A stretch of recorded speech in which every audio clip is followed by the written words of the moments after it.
raining all the time. Well, shoot, yeah, man, it's good to see you. Good to see you, man. What you been up to? Driving. That's Hell all I yeah. ever do. Shoot, how you liking Florida?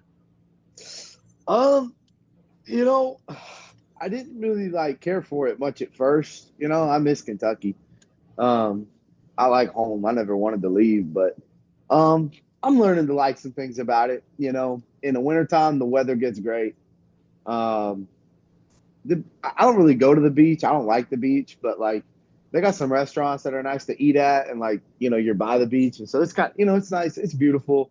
The palm trees are cool sometimes. I don't know. The people are kind of shitty, but um, but some people aren't so shitty.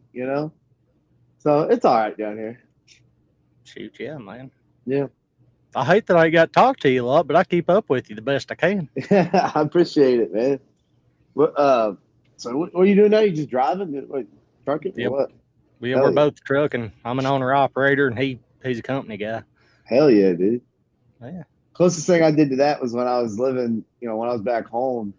I was I was the bread man for a little bit out in like the Danville area. Mm-hmm. I was I mean it was just a truck and trailer. That was the closest thing I ever came to doing that. But that shit's no joke, man. Right. Right. That's a lot of hours. Shoot. Speaking of Danville, you're coming back to Danville what this weekend? Next weekend? Yeah. I'll be there next Friday, man. Because I'm coming to town anyway. I'll be in town from Friday to Wednesday, Thursday morning. I fly back.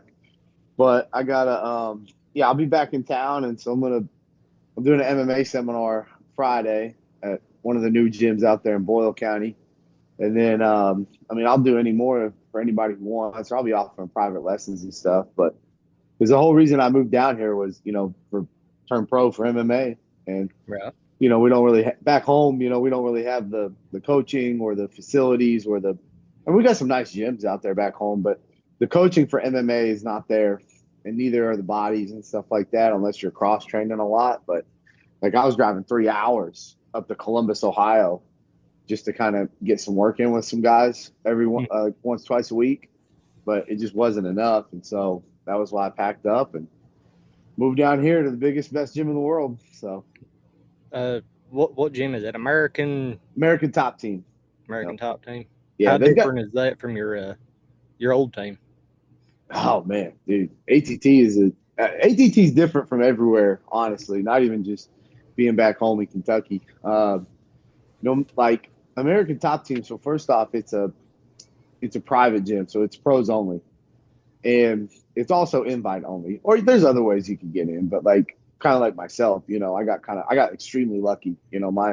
My old coach, Rob, he reached out to our other coach George, who reached out to a guy he used to fight. He fought from American Top Team way back in the day, a guy named Cole Miller.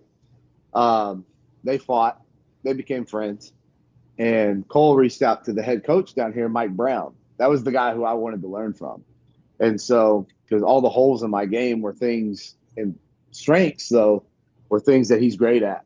And I think he won like MMA Coach of the Year for like 6 years in a row or something like that. Yeah, I have to look it up. But ATT went on a really good run there, and Mike especially. But yeah, I really wanted to train with him. I came down, did like 2 privates with him, just kept in touch, and next thing I know, I ended up here. I got very fortunate, very blessed to get the opportunity to come train here full time. But it's such a different place because I've been to a lot of other big gyms. I've been to the big gyms in Vegas. I've been to a couple other places, and like ATT is just so weird because there's so many. First off, everyone here is good. It doesn't matter what level they are, like if they're on the big shows or the regional shows. And then you're always getting coached. Like sometimes when you go to a big gym, like the coaches, they kind of focus on the guys who are in the UFC or the PFL or Rising in Japan, like whoever their big names are, right? Well, this gym, it doesn't matter. Like those guys get attention, but there's so many coaches that even the guys like me, who's waiting to make his pro debut, I get plenty of like I'm never not coached. I'm always getting help. I'm always getting advice. And we just do things, but this gym also just does things a lot different. The technique, all the coaches, they're always constantly evolving with the sport. They're not just evolving, they're always trying to stay ahead. I think that's a big one. They're always looking for trends, seeing what's happening right now, seeing where the sport's going to go, what's going to be next. And so we're always just trying to stay ahead of everybody. And so but just the ability to always be coached is something that gets overlooked at a lot of, when you go to these big gyms, there's a lot of people to train with. You'll still have bodies in the room, but the coaching is sometimes what you won't always get. And so here we always get coached, no matter who you are. And I think that's a big one. Always getting attention, always getting looks. So All right. yeah. So I've got a question. Yeah. I know I've known you for a while, but I've Yeah, done man. some research on you, man. Yeah. Or do you go by the Kentucky Copperhead? So that was something my manager came up with, man. It was something slick. It was just kind of like, it's not really my actual nickname. It's just something he put together for some funny reasons. But yeah, that came about in kind of a story. It's more so like, you know how they call Stone Cold Steve Austin the Texas Rattlesnake? Right. Kind of like that. And so, Okay. yeah, it's not So like, what do you, but go I ahead. just go by my name though when I Oh, you fight. just go by Walker Keaton? Yeah. Okay. Yeah. Well, that's going to make it a lot easier when I do this introduction in a few Yeah. minutes. Yeah. But okay, so let me go ahead and knock this introduction out of the way, and Yeah. then we'll dive right into it if that's all right. Yeah. Go ahead. Hi, welcome back to another episode of Be Like That. I'm Hobo. I'm joined today by my buddy Ryan and an MMA fighter named Walker Keaton. We've known him for a while. We served together with him in the Marine Corps, and yeah. So go ahead, man. Like, how did you get your start in MMA? Like, what piqued your interest? So dude, I got started in MMA when I was like 12. I was a huge pro wrestling fan and loved pro wrestling, and as most of us do when we're that age. And my uncle tells me, he's like, "Hey, Brock Lesnar is gonna have like a real fight." And I was like, "No shit." So my uncle tells me about this fight. We go to Buffalo Wild Wings. I watch Brock Lesnar. I'm waiting. First off, the whole fight card was great. It was UFC 81, and so the whole fight card's awesome. I'm watching these fights; they're badass. People are getting knocked out. People are getting submitted. I'm like, whoa, this is cool. Then Brock's fight happens. He comes out crazy, off to a great start, and then in 2 minutes, next thing you know, it's over. He got knee barred. He tapped out, and yo, hey, what the hell just happened? I looked at my uncle. I was like, what was that? And he's like, man, you got tapped out. He's like, that's jiu-jitsu, man. I was like, what the hell is jiu-jitsu? I was like, I got to learn this stuff. I was like, this is fantastic. And that was kind of so what happened was, that was in February. So then summer kind of rolls around. And so my uncle, I stayed with my dad. I was, going back and forth from my mom and my dad during the summers. So I go out and stay with my dad and my uncle for like a whole month, in Lexington. I go train at this gym called Four Seasons Martial Arts. And that was who my uncle fought for. And so I start training there. I did a couple of jiu-jitsu classes, and I remember going home and I was like, whoa, I was like, this is what I got to do. I was like, this is what I want to do for like the rest of my life. And at 12 years old. And so, I go home, we get everything set up. I packed up. I moved to Lexington to live with my dad. And the rest was history. I packed up, moved, started training at Four Seasons, and started with jiu-jitsu, and then got into the striking. And then my first year in Lexington, I didn't wrestle, but then my 8th grade year, that was when I started wrestling for Tate Creek High School. And then, I stuck with it ever since. So your first fight, like going into that, like what was you feeling? Like what was going through your head at that point? So, it's like stuff that people don't tell you about. So I'd moved from Four Seasons to another gym called Reaction MMA. I had a coach there by the name of Rob Nickerson, and he had a really strong boxing base. And so he's one of the best hand wrappers you'll ever see for MMA. Like when you're sitting there getting your hands taped, he's got a great tape job.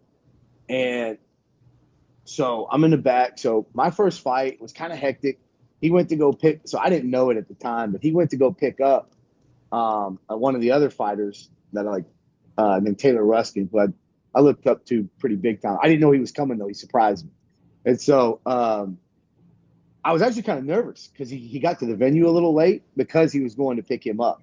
which no big deal.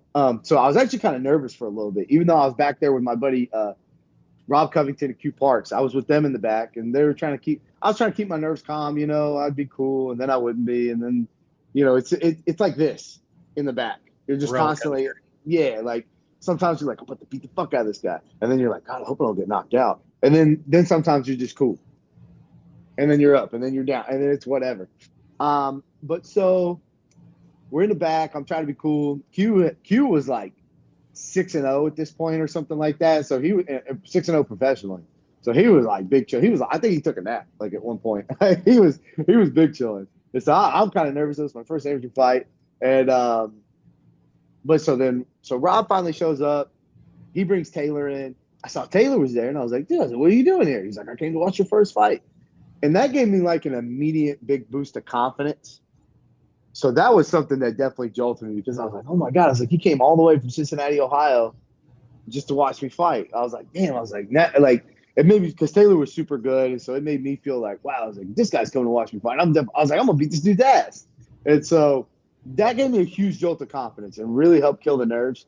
But then it's like funny stuff, man. So that you don't think about. So I'm in the back. So Rob, he does this tape job, right? He tapes my hands. This is the first time I ever had my hands taped. So I'm like squeezing it, and like, it feels kind of cool when the tape's on there. But then when you put the glove on top of the tape, it kind of makes it hard to like squeeze your hand closed. And so I'm sitting there thinking, I'm like trying to make a fist, and I'm like squeezing as hard as I can to make a fist. And so my grip's getting tired. I'm like, damn. I'm like, he's like trying to hold mitts for me. And I'm like, dude, I could barely make a fist. I was like, how am I going to grab somebody? And then, but so it was like weird stuff like that I was thinking about in the back. And then, but then the next thing you know, like, dude, I swear the fight, like from weigh-ins to the fight being over, it was like it happened like that. Like everything happened so fast. Like the story I just told you, like about me waiting and all that stuff, all that, like, it just feels like it was, like the next thing I know, I woke up the next day and I had a fight. And so, but yeah, and to be honest, like, you go to the walk, you do the walk to the ring, you're in the ring, boom, guy gets in the cage. And then my first fight was only like 26 seconds. So it's not like I was like, we got in a tussle. He slipped and fell, and then I guillotined him, and that was it, really. And it was like, yeah, it happened super fast. It was over.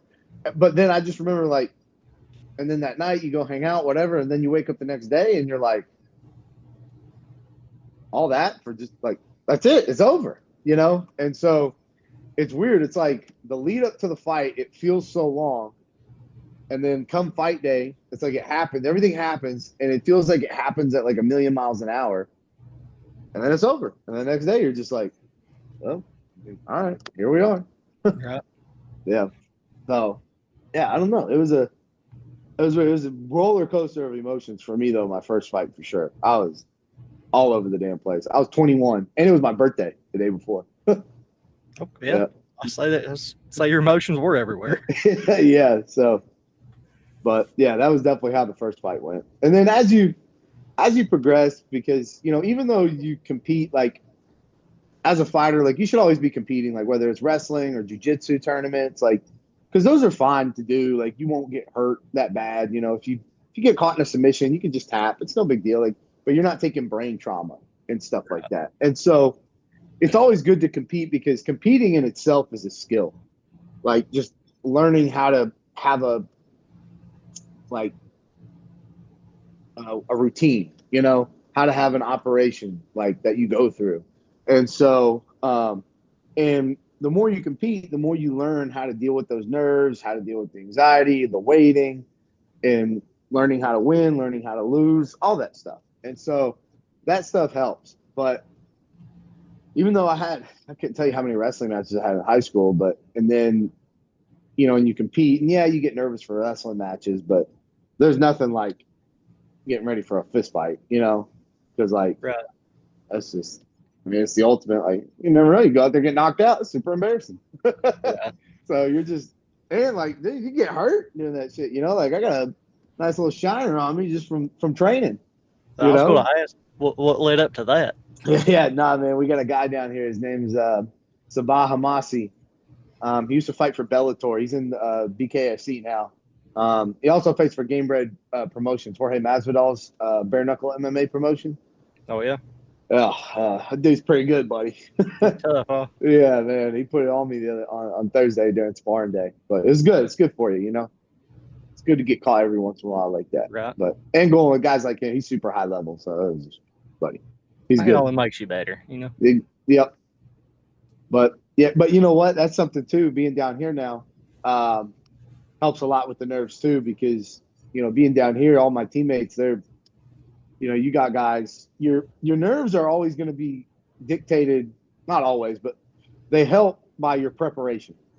The better prepared you are, the better you're going to feel when you go out there. You know, it's like, you know, it's like going to the rifle range every year. Right.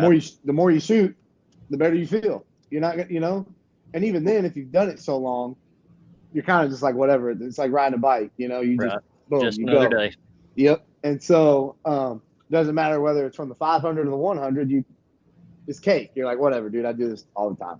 And so, being down here at ATT, it's a lot different, you know, because nobody I fight is going to be better than Sabah. Right. Nobody. Like that ass whooping I just took in the gym on Thursday, and I sparred with another guy by the name of Magomed Yumalatov. He was the former PFL welterweight champion. And so, you know, you're talking about guys who are, I mean, world champion level, like world-class level here. And going with guys like that all the time, like the fight is not going to be as hard as the training, you know. And so that gives you kind of a little bit of confidence, you know, when you step in the cage. It's like, oh, at least I'm not fighting Sabah, you know. So, but yeah, so that was, training was rough on Thursday. Right. Well, you brought up the rifle range. I read somewhere you're in the Navy now. I was, yeah. I'm working on getting med-cept right now. Oh yeah. Yeah, I had some knee problems or whatever, and then my contract was almost up anyway. I was like, well, I'll just get med-cept. Screw it. I originally I wanted to go to Buds, man. I signed up. I wanted to go to Buds, and then I got in. I went the path to the reserves again because they told me it would be a lot faster because there's something called a year group. Mm-hmm. And so had I went active duty, it would have changed my year group, and I might have had to have waited. So I was like, okay, here. They were like, if you go in the reserves, though, you can sign your contract. You can, you pass your PRT, and you can go straight to Buds. I was like, oh, shit, okay. Yeah. So I was like, all right, I'll just do that. So I get in. Everybody, I will say this, though, about the Navy, everybody was super helpful. Like, when I got to the unit or whatever, everybody was cool. Now, it's a lot different than being in the Marine Corps Reserves. Completely different. Like, night and day. Like, I mean, you know how to, like. Is it different in the branch, or is it the different unit? I think it's the difference in the branch completely, man. Like, you go from having all this structure, everything we did together. You know what I mean? Like, we do our, we have our big fucking, meeting in the morning. Everybody's in formation. Here's the plan of the day. We're all moving together. We're all on the bus together. We're going here to, like, everything we do, even if you're in the different shops, whether you're in comms, whether you're in admin, whether you're the MPs, whatever it was, we were all, like, together all the time. In the Navy over here, it's real individual based. Like, your career is kind of whatever you want it to be. Like, if you want to be super motivated going on deployments all the time, as long as no one's, like, staying on top of you to do your paperwork, if that makes sense. Like, if you want to, like, if you want to progress and go here, cool, put it in and people will help you. If you want to go active, it's like, all right, here's my stuff, and you go. But then if you don't, then you just show up and you kind of go throughout the motions of the day and then you go home. And they do have these things, though. The Navy's different, because obviously most of the job you have to work on a ship. So if you're in Kentucky, like, obviously we don't have no fucking boats. You know what I mean? And so they have what's called, like, a cross-assign unit. So once every couple months, you're supposed to fly or drive, depending on where you live, to wherever this place is so you can, like, actually do your job. If you're, in that, like, if you're admin, then it's kind of whatever. Even they still assign you one, but it's like I mean, it's kind of whatever. But the Navy's super like whatever, dude. All right. Yeah. I mean, it's cool though. But yeah, I met some really great people in the Navy though, man. Everybody that I've met, super badass, hilarious. They're cool as shit. Um, but yeah, definitely a different world, you know. Nobody's staying on top of you, this, that. I mean, they're like, if you do, great. If not, whatever. Man. Yeah. Well, Culture shock for me. right. Right. Oh, I say so. Yeah. Like you said, going from that and then doing something completely different. Yeah. Yep. Like, Yeah. I'll be honest, like I was not particularly super motivated, you know, towards the end of my Marine Corps tenure. And so when I switched over to, then I got out for 2 years, got kind of motivated again, wanted to go. I told myself I wouldn't go back in unless I did some kind of spec war or, you know, spec ops or something. And I was like, all right. I decided what I was going to do. I was like, all right, I'll go the SEALs route. And then obviously it didn't happen, which is fine. But I was real thankful though, like for all the stuff that the Marine, like all that stuff you hate when you're in the Marine Corps, like yeah. the structure, how we conduct operations, all this stuff. Like you kind of start to appreciate it a little bit more when you get out and you don't have it. If that makes sense, Right. you know. So not all the time, because sometimes you're like, God, man, this is so stupid. But but there's some little things that I definitely missed about the Marine Corps. Just getting out and then switching over. Right. Marine Corps, I don't miss too much, but you guys, the Marines, I miss those guys, dude. Dude, I've thought about it so many times. Just like I can go back. Yeah, I can go back. I yeah, miss my monkeys. I don't miss the circus, man. yeah. That's exactly what it is. I miss all the boys. You know, like this right here, man. This is fun. I'm like, you messaged me that. I was like, shit, man. I was like, hell, you want to do a podcast? I was like, yeah. I was like, this gives me an excuse to talk to my buddies. Right. Shoot. But yeah, man, we miss you. We do. Again, life sucks sometimes, and I hate that I ain't been able to talk to you as much. But no, man, I'm glad you're doing good, man. I'm proud of you. Thanks, man. I'm working on it, man. You know, I'm trying to get a fight right now. Hard to get those scheduled sometimes, and I've been super busy because I work. I got a job at some of the clubs down here in South Florida. I got promoted, and now I'm managing the Peppermint Hippo here in Pompano Beach.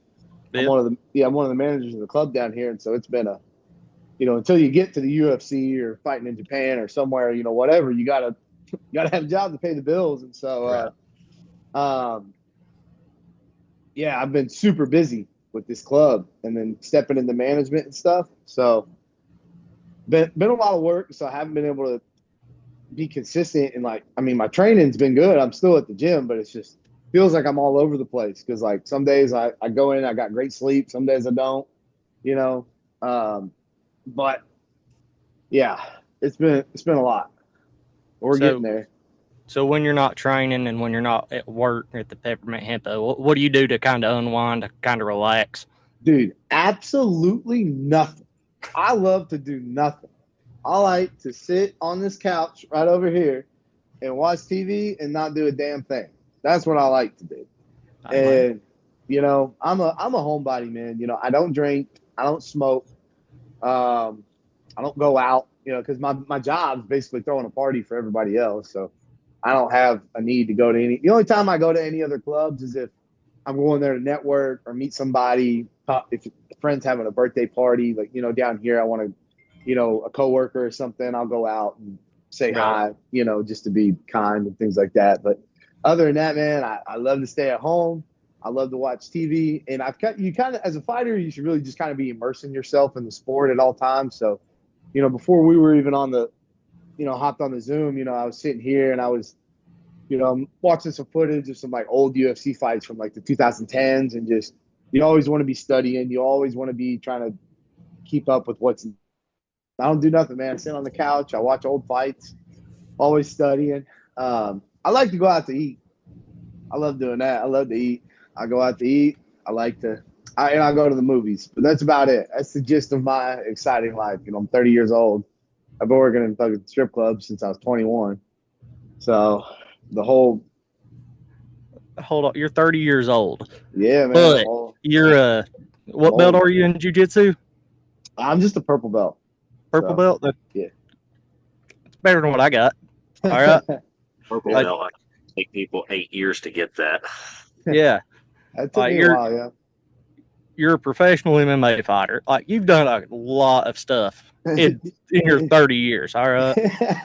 Yeah, when I look back on it, I guess I joined the Marine Corps straight out of high school, and then I got home. I started working at the club, and then I had my first fight at 21. So and I finally turned pro for MMA. Took longer than I wanted, but that's just how it is sometimes. But yeah, I guess when I look back on it, I've had a pretty crazy life. Yeah. So, did you say you have an up and coming fight? You got one on the books, or no? Nothing on the books. So my manager's Lee Jacobs. He's kind of looking around, calling, giving some feelers out there. Like I said, my schedule's been all over the place. My routine's out of whack a little bit. So my diet, my eating schedule, like I'm not eating bad food, but I'm just sometimes I'm eating at like 2:30 in the morning, and I usually like to eat at like, I usually like to stop eating before 9 o'clock. So it's just kind of weird getting my body used to the new rhythm from where I'm up a little bit later than usual. But other than that, no, not scheduled yet. But we're working on something. I'd like to fight hopefully in September, but the latest October. But I'd like to get in there. I'd like to get at least 2 or 3 in before the end of the year. That would be great. Hey, listen, you get a fight close to the house, like Tennessee, up in Kentucky, you let me know. I'm retiring in October. I'm going to be there. Oh, hell yeah, dude. Yeah, I should be good. I should be. Most of my fights are probably my first couple. Definitely going to be up close back home. Probably Kentucky, Ohio, West Virginia area, somewhere like that for sure. Shoot, yeah. For sure, let us know. Yeah, absolutely. I'll post. I'll make sure you guys know. Okay.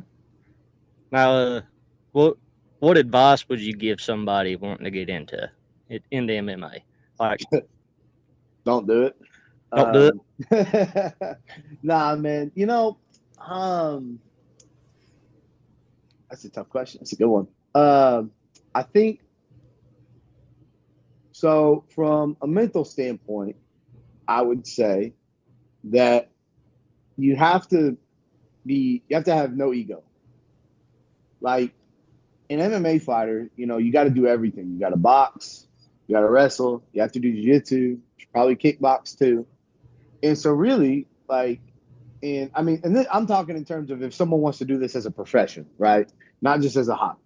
And so if you want to do this as a profession, you have to really be okay with like getting your ass kicked all the time. Like you need to find because your goal as a fighter, you should always be looking for the best people. You should try to find the best boxers, the best wrestlers, the best jiu-jitsu guys. And you should be wanting to get beat up by the best boxers, always getting taken down and held down by the best wrestlers, and getting subbed by the best jiu-jitsu guys all the time. Because you're never going to beat those guys at their specialty. That's what they do all day, every day, And so you can only dedicate so much time to one aspect. So you have to be okay with failing, like feeling like you're failing, but really you don't realize how much better you're getting by doing that. And so be okay, be egoless, always willing to learn, always seeking the best in the room, And so that will really jumpstart your growth and get you to where you want to be a lot faster, as opposed to always trying to train with people who, it's real easy to want to be the big fish in a little pond. It is.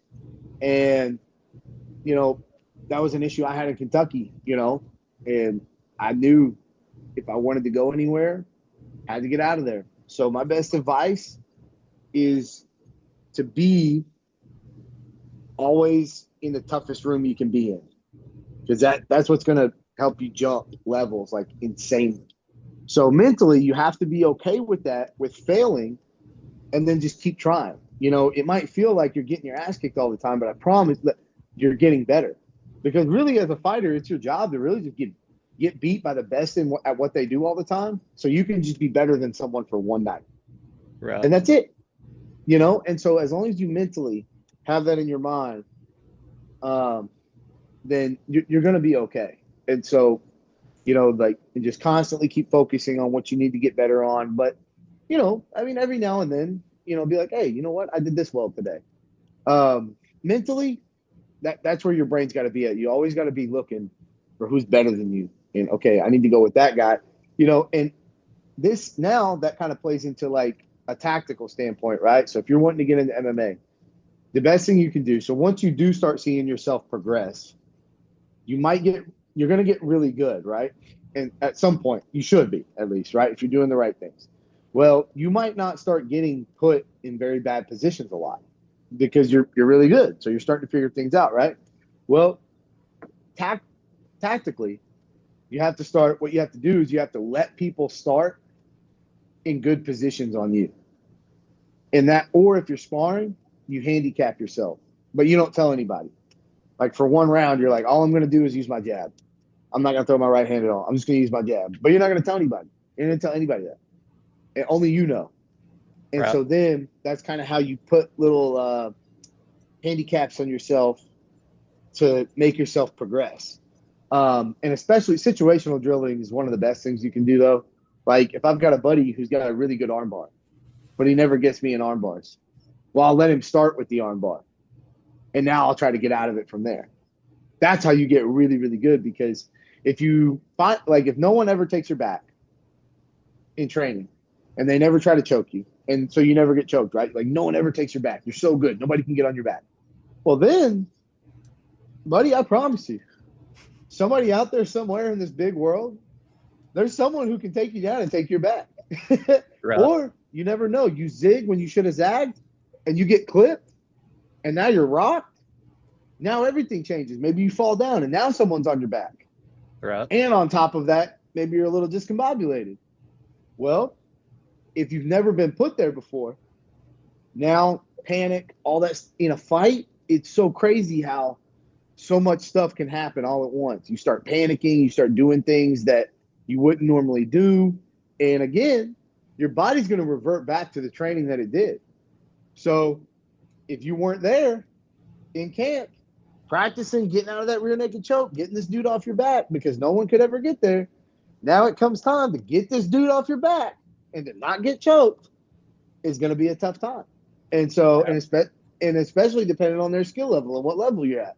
So the next thing I can say to people advice-wise as far as tactically goes is constantly trying to, once you start getting good, you got to start finding ways to put yourself in bad positions to get out. And honestly, that's what I tell people, anyone who starts with jiu-jitsu or wrestling or whatever, MMA especially, the best thing you can do is learn escapes first. Learn how to get out of everything. Learn how to get someone off your back. Learn how to get out of mount bottom, side control, bottom side control. Learn how to get out of all the bad positions. Learn how to get back up to your feet, because jiu-jitsu is such a different sport to where, if you're on your back, it's okay. Like some guys, they have a game designed to totally be on their back. But that's just jiu-jitsu. Fighting? Well, you don't want to be on your back. You get your skull caved in. Right. So you got to move. You got to learn to get back up to your feet. You got to find a way to get back on top or get out of there. And so escapes. And so from a mental standpoint, you got to be mentally tough enough to take your ass whoopings, to take your licks, to find the best in the room to get better. But then tactically, you got to start learning, I would say, go with escapes first. Put yourself in all the bad positions. Look, you're going to get tapped. You're going to get tapped out every day. It's okay. That's what it's there for. You tap out. And hey, you know what? Maybe you get put in a choke and you don't tap out. Guess what? You wake back up in a couple seconds. It's no big deal. Take a little nap. It'll be fine. Yeah, you're going to be okay. And so, but, you guess what? You found out how long it takes for you to go out. Right. And so now you know. But yeah, it's okay to tap. It's okay to get caught. Now, I'm not saying go out there and purposely get your ass whipped, but, in training, but it's all right. Figure it out. You got to try practice your escapes and never be scared to try new things. A lot of guys, that's another big mistake a lot of guys make.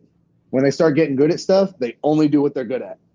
Right. And I mean, don't get me wrong, that's fine. And it can take you pretty high. But if you don't start adding tools to the game, or you add, or adding some stuff to your toolbox, well, you might run into, if you're like, look, I'm really good at a single leg takedown. It's like, okay, Well, it's like the immovable. What is it? The immovable object meets the unstoppable force. One day you're going to run into a guy who's got a really good single leg takedown defense. Right. And so if you can't get it, now where do we go from here? So you always got to want to have more tools in your bag, more weapons in the arsenal, you know? So that's the best advice I could give, in my opinion, to anyone trying to get into MMA as a profession. Right. Other than I wouldn't do it, but I wouldn't do it. yeah. But it's been a long road, buddy. Right. Yeah. Hi, man. You've been tackling that road though. Yeah. Head on. You know, and that, you know what? There's the other best advice I can give. Just don't quit. You could, like, dude, I can't tell you, you know, I started this when I was 12. You know, and I'm 30 now, and I'm just now about to have my first professional fight. You know, and I've had so many people tell me, like, dude, like, you need to start. When I was 26, 28, people, you know, because I had a second knee surgery too. And people were telling me, like, hey, and even me, I'm not gonna lie, I had some doubt creeping in myself. I really thought about quitting at one point. I was like, fuck, I gotta switch sports or something. You know, my dumb ass was thinking about trying to be a pro boxer or something. Like, I'm not fast enough to be a pro boxer. That's not happening. So I was like, that's so stupid. They're like, I'm not built for it. And so I was like, you know, I'm like, dude, my knees are too bad. I was like, I started letting a lot of doubt creep in. You know, I started letting a lot of negative thoughts creep in. The best thing you do is, you know, obviously try and stay positive, but it's going to be up and down. But if you just don't quit, like if you just keep going, that's a better word. I learned this from a guy's name was Leo. He was in the Green Berets. And he gave me some advice. And he said, you know, Walker, because it was when I was trying to get ready for Buds. And he was giving me some advice. And he was telling me about how important it is how you talk to yourself, right? And so that was what happened to me, right? So I started talking negatively inside my own head.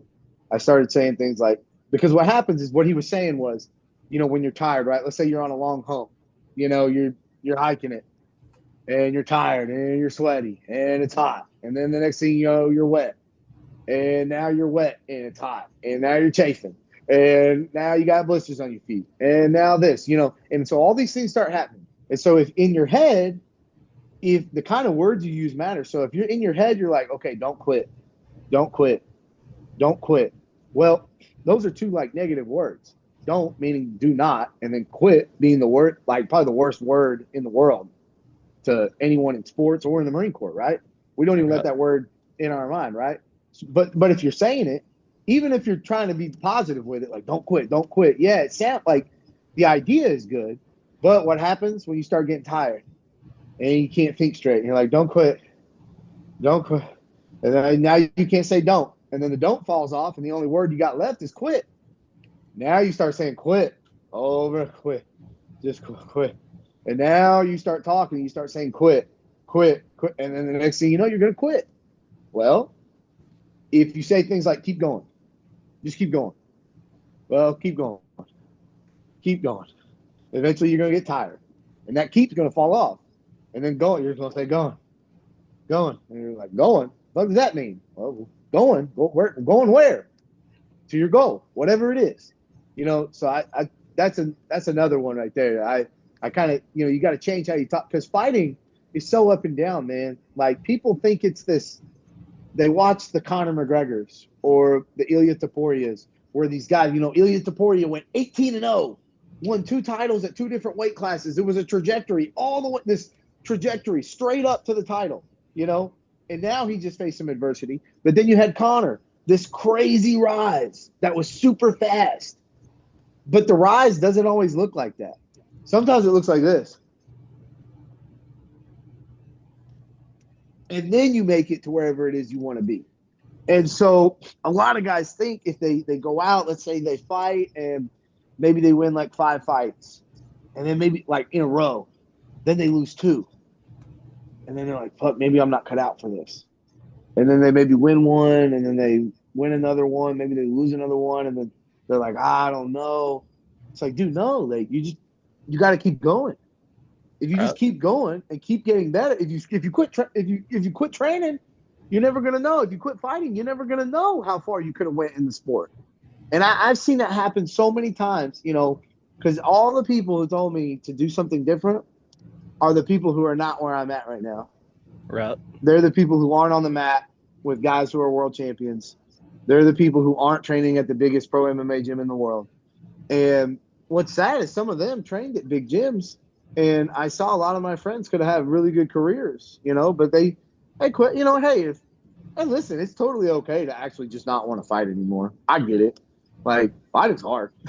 Right. But, from my standpoint, I'm like, man, like, you could have been really good, dude. I'm like, God, like, I think you could have made it, and they didn't, and that's fine. Hey, they're happy with their life and they're happy. But, to me, I wouldn't be happy with that if I stopped now, Right. And so that's the best advice right there, is to keep going. If it's really what you want to do, if you're like, look, I want to make a living fighting, then you just have to keep going. No matter the wins, the losses, whatever it is. Now, I will say, if you go out, you got to be realistic. If you go out there and you get like knocked out in your first 4 pro fights, it's like, okay, maybe we should look at another avenue here, buddy. But, Right. all right, let's look at another avenue, But like, you win your first 6 fights and then you lose one. Well, I mean, all right, you get back on the horse. It happens. You go back to the drawing board, you get better, and then you grow, and that's how winning is done. And so you just keep going. But yeah, you just keep going, man. I saw one of my favorite, things to see. I think guys, they get too wrapped up in seeing the champions, right? Like, I get it. Like, we all want to be a world champion. No shit, dude. Like, duh. But, I tell guys all the time, I'm like, dude, like, if you want to be a professional fighter, I'm like, what, like, whatever their end goal is. I think some people, they get too wrapped up in, like, if they're not the best at something, they don't want to do it at all. And it's like, dude, what about just being a good professional? Like, what if you could be a professional fighter and just make a good living? Like, Right. what if you could be a top 10 fighter in the world? Like, and listen, what if that's as good as you can be? What if you can't be the world champion? Does that mean you're bad? Does that mean you had a bad career? Does that, like, what's wrong with that? It's like, why not? Why would you not want to do that? Like, you could make a living. You could, if you fight for the UFC or the PFL or Ryzen and you're a top 10 guy, that's a good living, and, forget all the, the glory and the TV and all that stuff, but to say that you're a top 10 fighter in the world, buddy, that's a job well done, I look at a guy like Cub Swanson. That's a name that a lot of people should look at. He never won the title. He was always so close. So close. He was always like the number 2 or the number 3 guy. And, dude, he had an awesome career, though. Every time Cub Swanson fought, I watched. I don't think I ever missed a Cub Swanson fight. Like, from the time – and he fought till literally, like, this year or, like, a couple months ago. Yeah. And I was, like – I remember I was like 14 years old watching him in my living room. That guy had an awesome career. Like, dude, who wouldn't want to be Cub? I'd love to be Cub Swanson. Did he ever get the gold, the big one? No. God, he came so close, though, and he had an awesome career and made a really good life for himself. Like, that's the dream, But I Right. think as fighters, we get wrapped up in the anomalies, the John Joneses, the Daniel Cormiers, the Conor McGregors, the Ilya Taporias, But instead, that's what makes, you look at it just recently, Justin Gaethje fighting Ilya Taporia. Justin Gaethje fought for the title, like twice? And got beat both times, got submitted both times? Buddy, that's demoralizing. To get that close and then not get it, it's like, and then turns around and fights this kid who's 18-0, knocking everybody out, and everyone and their mother's telling you suck and you're going to get knocked out by him. And then you turn around and you become the first guy to beat him. Right. And, Justin Gaethje's career was like this. He'd get knocked out, and he'd knock some people out. Then he'd get knocked out. Then he'd get up there, and then and now look at him. But he just kept going. He's Right. He didn't win the title until he was, 36? He's 36, 37 years old. It happens like that sometimes, man. Right. It all depends on, like you said, just don't stop.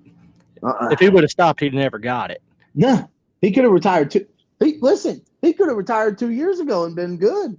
Right. But he didn't. He just kept going. And now he made arguably the biggest upset in combat sports history, or at least one of them. It's up there. It's the top three. And he did it at the White House and all, something that's never going to be, he just kept going. And that's what perseverance, it does for you. And so there you go. That's your best advice. If you want to get into MMA and you want to do it as a profession, you just got to keep going. Because you don't know how far you can go in this sport. I don't know how far I can go in this sport, but I'm willing to find out. Right. And so, can I be a world champion? Fuck, I hope so. I'm going to find out. I'm going to do my best to figure it out. But, if I'm a professional fighter, and maybe I fight, maybe I don't even get, maybe I have a number one contender fight one day, and everyone gets to watch me. And maybe I lose. I come up short, and maybe I never fight for the belt. Man, I fucking tried. Right. I gave it my damnedest. I will go home. I will sleep really good knowing I didn't stop and I gave it my best. And that's okay, and I think that's another thing that happens to fighters a lot too, is we get scared of the moment of being embarrassed. You want to, in the back. It happens in the back all the time, because my first coach, Rob Nickerson, he always used to tell me not to watch the other fights when I'm in the back. I'm like, no, I want to see these. And then you see someone get knocked out and you're like, oh, shit, what if that happens to me? And now it's messing with you. And he's like, man, I told you not to watch that. Right. Because, instead of thinking, oh, I'm going to do that to somebody, immediately our minds always go to the worst place. So we're like, oh God, what if that happens to me? And so, yeah, dude, that's y'all getting knocked out in front of your friends and family, it's like, God, that seems embarrassing. That seems whatever. But and to me, in all honesty, I don't think it's embarrassing to get knocked out. I don't think it's embarrassing to go out there and try your best and to lose and to get caught. It's something fake that's made because of social media and because of people talking. But the people who say it's embarrassing to get knocked out are the people who don't get in the cage. Right. And so it's okay. It's not embarrassing. It's, to me, what would be embarrassing is if you if you went in the cage and then you ran around the whole time and you tried to not fight, that would be more embarrassing to me than going out on your shield. But, there's nothing embarrassing about losing. You get over that fear of the embarrassment, go out there. So what? You never win a title, and maybe people talk about you. Oh, you weren't that good. It's like, buddy, you weren't even invited to the dance. Okay. Right. So you could it's like that one. It's what's that one song? Look at Me Now with Chris Brown. At the beginning of it, they're like, man, it's how can you hate from outside the club when you can't even get in? Right. You can't even get in here. You can't even be in the cage with some of these guys, and people want to say something's embarrassing or you weren't that good or what. It's like, dude, cut that.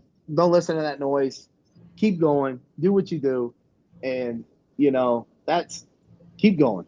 But see how far the career can go. That's the best advice you can give to someone getting in MMA, because I tell people all the time, you don't know how good you can be. I don't know. You could be the next best thing. You could suck. You could be top 10, top 15, top 5. Right. Never know. Find out. Well, I got a couple more or two more questions, and I'll let you go. All right. Go ahead. What's up? So, one is, if you wasn't fighting and you had to take another career path, yep, what would it be? So I'd say I probably would have, if I couldn't be involved in the sport at all, I'd probably say I'd probably been a lifer, probably in the Marine Corps or something like that, or maybe not the Marine Corps. I probably would have done something in the military, probably for good, Right. I think that probably would have been the route. I definitely probably would have tried to do some kind of recon or something if I wasn't trying to be a fighter. I would have tried to be out in the field doing stuff more stuff like that, because I liked being in the field personally. I thought it was fun. I got demotivated because I got stuck at a desk. I was like, man, this sucks. So this is stupid. I'm in this uniform that men have sacrificed their lives for, protecting people, and I'm over here sending emails that we need more toilet paper. You know, I'm like, dude, oh, fucking disgrace. Like, you know, but I probably would have stayed in the military of some kind, or I could probably just see myself doing what I'm doing now and just running a titty bar. So I'm pretty good at that. Yeah. And honestly, the best base for running a titty bar is being in the Marine Corps. Right. Yeah. So being in the Marine Corps and like, it really, dude, it's so stupid. All that stuff we learn, like the BAMSIS and the bean, the 3 Bs, and who, what, when, where, why. It's so funny how all that stuff actually carries over into business and things like that. And you're like, damn. Like when I'm like making a plan for the day or whatever, and I'm like literally, like, it was so stupid. I felt like such a boot, but I literally like repeated the BAMSIS in my head, and I was like, okay, what do I need to do? All right, it's like, all right, let me start here. Okay, who do I need to get? All right, let me get this. And then I was like, I started going through the process, and I was like, fuck. I was like, man, this shit works. Right. I was like, this is helping me run a business right now. Well, this actually works. So yeah, I probably would have stayed in the Marine Corps. And if I didn't stay in the Marine Corps, I would have got out and probably ran a titty bar, tried to run a business, something like that. Right. Yeah. So if anybody's looking for you, where do they find you at? Like, what's your social media stuff? Oh, so my Instagram handle is my first and last name. So Walker Keaton, MMA 185. I always put the weight class that I'm currently fighting at on there. Right, my next fight will be at 185, and then I'll go down to 170. You can find me on Facebook, just my first and last name, Walker Keaton. You can also reach out to my manager, Lee Jacobs. You can find him on Facebook. I think it's his Lebo Jacobs is on there, and then you can find his Instagram too. But yeah, or you contact my manager, or that's where you can find me on social media. Okay. Yep. I'll